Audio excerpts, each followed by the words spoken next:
എൻ്റെ പുതിയ വീഡിയോയിലേക്ക് എല്ലാ കൂട്ടുകാർക്കും സ്വാഗതം.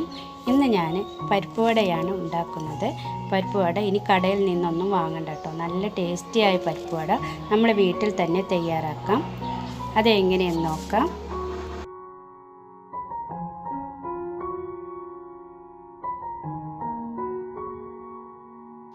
അതിനു വേണ്ടി 1 കപ്പ് കടലപ്പരിപ്പ് ഞാൻ എടുത്തിട്ടുണ്ട്. കടലപ്പരിപ്പ് തന്നെ വേണം വടയുണ്ടാക്കാൻ, വേറെ പരിപ്പുകളൊന്നും എടുക്കരുത്.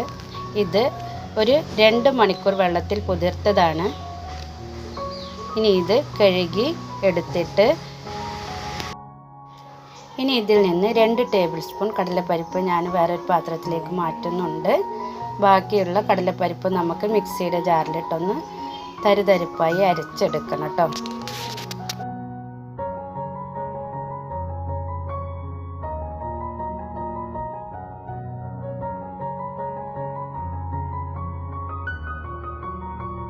ഇപ്പോൾ ഇതാ മുഴുവനായും അരച്ചെടുത്തിട്ടുണ്ട്. ഇതുപോലെ അരച്ചെടുത്താൽ മതി. കണ്ടില്ലേ, ഇതേപോലെ അരച്ചെടുക്കുക. നല്ല അരിയൊന്നും ചെയ്യരുത് കേട്ടോ. ഇനി ഇതിലേക്ക് വേണ്ടത് ഒരു 10-25 ചെറിയ ഉള്ളി ചെറുതായി അരിഞ്ഞതാണ്.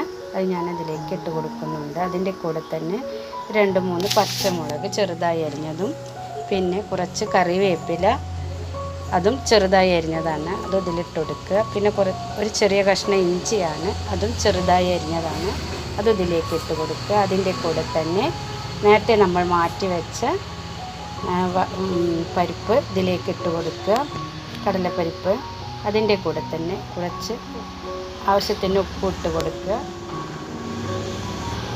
അതിനോടൊപ്പം തന്നെ ഒരു 1/4 ടീസ്പൂൺ കായപ്പൊടിയും ഞാൻ ഇട്ട് കൊടുക്കുന്നുണ്ട്. ഇനി ഇതെല്ലാം കൈവച്ച് തന്നെ വേണം കേട്ടോ നല്ല മിക്സാക്കി എടുക്കാൻ.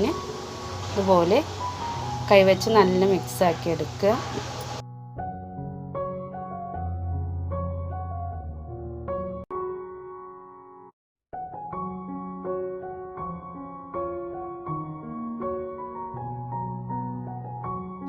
ഇനി ഇതാ ഇങ്ങനെ ഒരു ഉരുള ആക്കിയിട്ട് നമ്മളെ കയ്യിൽ ഇങ്ങനെ ഇതുപോലെ ഉരുളകളാക്കിയിട്ട് കണ്ടില്ലേ, ഇതുപോലെ കയ്യിൻ്റെ അടിയിൽ വെച്ചിട്ട് ഒന്നിങ്ങനെ പ്രസ് ചെയ്ത് കൊടുക്കുക.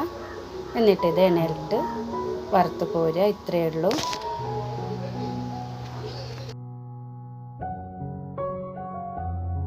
എണ്ണ നല്ല ചൂടായി വന്നതിന് ശേഷം വേണം കേട്ടോ ഇട്ട് കൊടുക്കാൻ.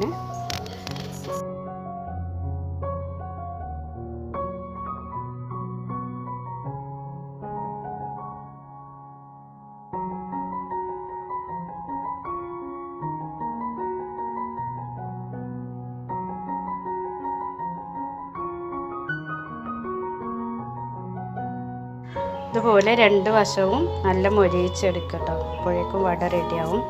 നമ്മൾ കടയിൽ നിന്നൊക്കെ വാങ്ങുന്നതിൽ ടേസ്റ്റിൽ തന്നെ നമുക്ക് വീട്ടിലുണ്ടാക്കാം. അപ്പോൾ ഇത്രയേ ഉള്ളൂ എൻ്റെ റെസിപ്പി.